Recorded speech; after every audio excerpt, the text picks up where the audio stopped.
Hello dear friends, welcome to the home academy. Daily current affair news में सभी का welcome है। यहाँ पर एमसीक्यूज जो है वो डिस्कस करेंगे करंट अफेयर से रिलेटेड। चलिए स्टार्ट करते हैं क्वेश्चन नंबर 1 से। क्वेश्चन आपकी स्क्रीन पे आ चुका है और मैं आपको ऑप्शन दूंगा। आप अगर आपको सही आंसर मालूम है तो आप नीचे कमेंट जरूर करेंगे। क्वेश्चन नंबर 1 है, who among the flowing current cabinet secretary of India. नीचे मैं 4 ऑप्शन दे देता हूँ, आप बताएंगे current cabinet secretary of India कौन है। याद रहे, जो पहले कैबिनेट सेक्रेटरी थे, इन सर्विस में थे, उन्हीं को एक्सटेंशन दिया गया है और उनका नाम जो रहेगा वो राजीव गौबा होगा। चलिए आगे देख लेते हैं इनके बारे में। राजीव गौबा जो थे, ये 1982 बैच के जो है वो आईएएस ऑफिसर थे, झारखंड कैडर के, और इससे पहले यूनियन होम सेक्रेटरी भी जो है वो रह चुके हैं। इन्हें तो है 2 बार एक्सटेंशन जो है वो मिल चुका है, 2 बार इनको जो एक्सटेंशन मिल चुका है। इससे पहले जो लॉन्गेस्ट अगर हम सर्विंग कैबिनेट सेक्रेटरी की बात करें तो वो डी पांडे थे। बी डी पांडे जो थे वो लॉन्गेस्ट सर्विंग के कैबिनेट सेक्रेटरी थे। नवंबर 2 से जो है मार्च 31 तक जो है रहे थे। Taiwanese electronics contract manufacture Foxconn, Taiwan की एक कंपनी है फॉक्सकॉन। अभी आपने रिसेंटली न्यूज़ों में सुना होगा कि इंडिया में जो है वो इन्वेस्टमेंट कर रही है। 2-3 प्रोजेक्ट्स में जो है इन्वेस्टमेंट की है और अभी जो है इन्होंने लेटर ऑफ इंटेंट एको स्टेट गवर्नमेंट के साथ साइन किया है 2 प्रोजेक्ट्स के लिए, जिसमें जो है इन्वेस्टमेंट जो है वो कितनी है, 5,000 करोड़ की है। तो ताइवान की जो इलेक्ट्रॉनिक्स कॉन्ट्रैक्ट मैन्युफैक्चर फॉक्सकॉन है, उसने किस स्टेट गवर्नमेंट के साथ लेटर ऑफ इंटेंट जो है वो साइन किया गया है। वो किसके साथ किया गया है, कर्नाटका के साथ जो है वो साइन किया गया है। ताइवान के जो है इलेक्ट्रॉनिक्स कॉन्ट्रैक्ट मैन्युफैक्चर जो है, उन्होंने लेटर ऑफ इंटेंट जो है कर्नाटका की स्टेट गवर्नमेंट के साथ जो है वो साइन किया गया है। कितनी इन्वेस्टमेंट से लेकर 5,000 करोड़ रुपए की जो इन्वेस्टमेंट करेगी, जिसमें तकरीबन 13,000 जो है वो जॉब्स जो है वो जनरेट होंगी। आपको याद रहे, यहाँ पर इससे पहले भी इन्होंने कुछ प्रोजेक्ट जो है दीवान हली में जो है वो शुरू किए थे, जिसमें आईफोन की जो है वो असेंबली भी का प्लांट भी था, जिसमें 14,000 करोड़ रुपए की इन्वेस्टमेंट थी। इसके अलावा जो है फॉक्सकॉन का ही जो है वो सब्सिडरी है, जहाँ पर जो उन्होंने 3,000 करोड़ की इन्वेस्टमेंट की है, जहाँ पर 12,000 करोड़ के जॉब्स जो है वो जनरेट होंगे। चलिए आगे चलते हैं। अगला क्वेश्चन हमारे पास जो है क्वेश्चन नंबर 3 है, which state government has recently sign memorandum of understanding with badminton association of India. तो किस स्टेट गवर्नमेंट ने जो है वो मेमोरेंडम ऑफ अंडरस्टैंडिंग जो है वो साइन किया है, किससे, बैडमिंटन एसोसिएशन ऑफ इंडिया से, ताकि एक नेशनल सेंटर फॉर एक्सीलेंस जो है वो बैडमिंटन के लिए जो है अपनी स्टेट में बनाई। देखो स्टेट में बनेगा बट ये नेशनल लेवल का होगा। National centre for excellence for badminton है। तो किस स्टेट गवर्नमेंट ने जो है वो साइन किया है ये। तो 4 ऑप्शन हमारे पास है, त्रिपुरा, झारखंड, असम और बिहार। आप बताएंगे कि वो कौन सी जो है स्टेट है जिसने ये साइन किया हुआ है memorandum of understanding with badminton association of India. तो सही आंसर होने वाला है असम। सही आंसर आपका असम होगा। चलिए देख लेते हैं, असम गवर्नमेंट ने ये जो कॉन्ट्रैक्ट जो है 25 सालों के लिए जो है वो साइन किया गया है, और इसके बाद भी जो है उसे रिन्यूअल कर सकते हैं 10 साल के लिए। तो याद रहे, यहाँ पर जो है बैडमिंटन से रिलेटेड जो है वो जो है 5 मेंबर जो कमिटीज भी जो है इससे बनाई गई है। एक्सीलेंस बैडमिंटन जो है नेशनल लेवल एक्सीलेंस कमेटी जो है वो भी बनाई गई है, जो कि रिस्पॉन्सिबल होगी overseeing the functioning of the centre.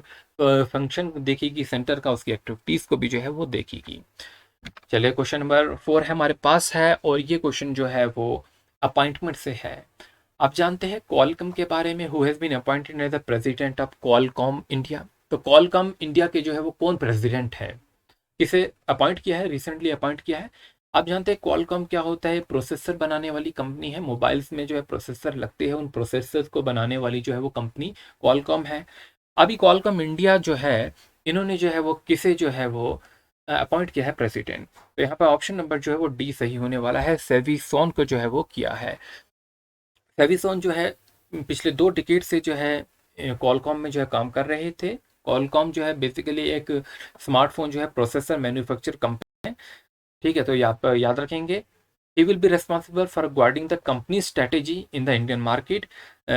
Qualcomm जो है वो फॉर मोर देन 2 years जो है इन्होंने इसमें काम किया है, और इन्हें जो है इन्होंने जो स्ट्रेटेजी भी देखी है, बिजनेस डेवलपमेंट भी देखा हुआ है कंपनी का शुरू से, तो इस वजह से इन्हें जो है अपॉइंट किया गया है इंडिया का प्रेसिडेंट। चला आगे चलते हैं, क्वेश्चन नंबर 5 आपके पास जो है आ चुका है।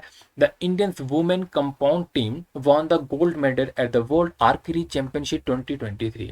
ये क्वेश्चन जो है कल भी हमने लिया था, तो आज भी जो है इससे किसी को थोड़ा बहुत चेंज करके लिया हुआ है।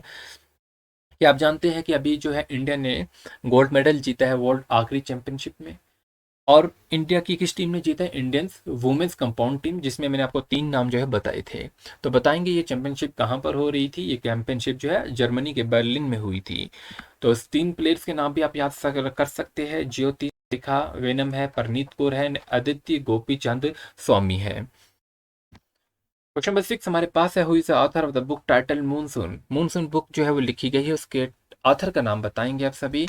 यहाँ पर 4 ऑप्शन जो है वो दिए गए हैं, तो इसका सही आंसर होने वाला है अभय के। एक्सप्लेनेशन आप देख सकते हैं, पोइट भी है, ये डिप्लोमेट भी है अभय के। इन्होंने अपनी बुक जो है वो लॉन्च की है, मूनसून एट कथी का cultural centre in old Delhi.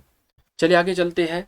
President Draupadi Murmu inaugurated उनमीशा और उत्कर्ष फेस्टिवल। 2 फेस्टिवल जो है प्रेसिडेंट जो है द्रौपदी मुर्मू ने जो इनॉग्रेट किए हैं। एक उनमीशा इंटरनेशनल लिटरेचर फेस्टिवल है और दूसरा उत्कर्ष है, ये फेस्टिवल ऑफ फोल्क है एंड ट्राइबल परफॉर्मिंग आर्ट्स है। आप बताएंगे किस स्टेट में जो है इन्होंने जो है वो इनॉग्रेट किए गए हैं। 4 नाम है हमारे पास, गुजरात है, राजस्थान है, महाराष्ट्र है और मध्य प्रदेश है। तो ये जो है मध्य प्रदेश में जो है इन्होंने जो है वो इनॉग्रेट किए हैं। तो यहाँ पर याद रहे, जो इंटरनेशनल लिटरेचर फेस्टिवल उन्मेष है, ये जो है एशिया का लार्जेस्ट लिटरेरी कन्वेंशन है। क्या है? एशिया का लार्जेस्ट लिटरेरी कन्वेंशन है। चलिए आगे चलते हैं। Question number 8, who will be honored with the Diversity in Cinema Award at the Indian Film Festival of Melbourne। Indian film festival Melbourne में जो हुआ है उसमें इसे ऑनर किया गया है with diversity in cinema award. 4 option हमारे पास है, दियाना पेंटी, तमन्ना भाटिया है, राशि खन्ना है, मुरनुल ठाकुर है। सही आंसर जो होने वाला है वो मुरनुल ठाकुर होने वाला है। एक्टर है मुरनुल ठाकुर, जिसे जो है डाइवर्सिटी इन सिनेमा अवार्ड वो दिया गया है Indian film festival of Melbourne में। यहीं पर याद रहेंगे, आपको दूसरे भी नाम रख सकते हैं कि सीतारमन जो स्टार है इन्हें जो है अवार्ड मिला है स्टैंडिंग परफॉर्मेंस के लिए। ठीक है, तो ये भी याद रख लेंगे। और इसके अलावा जो है कुछ और पॉइंट्स भी मैंने यहाँ पर लिखे हुए हैं, आप इसका स्क्रीनशॉट लेके जो आप इसे याद रख सकते हैं। क्वेश्चन नंबर 9 हमारे पास जो है वो आपके सामने आ चुका है। Which company has handed over the first radio frequency seeker Akash the next generation weapon system to the DRDO। तो आप बताएंगे कौन सी वो कंपनी है जिसने हैंडओवर किया है फर्स्ट रेडियो फ्रिक्वेंसी सीकर आकाश। इसे किया है ये डिफेंस रिसर्च ऑर्गेनाइजेशन को। ये एक नेक्स्ट जो है वो जनरेशन वेपन जो है वेपन सिस्टम जो हम कह सकते हैं, आकाश इसको नाम दिया गया है। तो ये जो है वो किसने किया है? भारत डायनेमिक्स लिमिटेड ने। सही ऑप्शन होने वाला आपका सी ऑप्शन होगा। तो भारत डायनेमिक्स लिमिटेड ने जो है पहला जो है फर्स्ट रेडियो फ्रिक्वेंसी सीकर आकाश जो है नेक्स्ट जनरेशन वेपन सिस्टम है, तो ये जो है वो DRDO को जो है वो दिया है। आगे चलते हैं question number 10, which edition of the Malabar river festival open at Kozhikode Kerala. तो कौन सा जो है edition of Malabar river festival है वो ओपन हुआ कोझिकोडे केरला में। यहाँ पर 8, 9, 10, 11 है, तो कौन सा होगा? 9th होगा। कौन सा होगा? 9th होगा। 9th एडिशन है मालाबार रिवर फेस्टिवल का, वो ओपन हुआ है कोझिकोडे केरला में। 3 डे इवेंट जो है वो ऑर्गेनाइज किया गया था Kerala adventure tourism promotion society ने। कहाँ पर? Kozhikode district of tourism promotion council में। तो याद रहे आज के जो कुछ इंपॉर्टेंट क्वेश्चन हमने यहाँ पर डिस्कस किए। होपफुली जो है आप सभी ने जो है होम एकेडमी को अपने हमारे फेसबुक पेज पे, हमारे इंस्टाग्राम पे, यूट्यूब चैनल पे सब्सक्राइब किया होगा। PDF के लिए जो है आपको टेलीग्राम जो है शाम में PDF जो है वो डल जाती है वहाँ पर। और हमारी वेबसाइट पे जो है J&K से रिलेटेड जो है वो जॉब्स एडवर्टाइजमेंट्स इंपॉर्टेंट जो है MCQs की प्रैक्टिस कर सकते हैं JKSSB एग्जाम के लिए, या डिफरेंट एग्जामिनेशन के नोट स्टडी मटेरियल यहाँ पे अवेलेबल होते हैं। आप विजिट कर सकते हैं www.homeacademy.in पे। Thanks for watching, wish you good luck.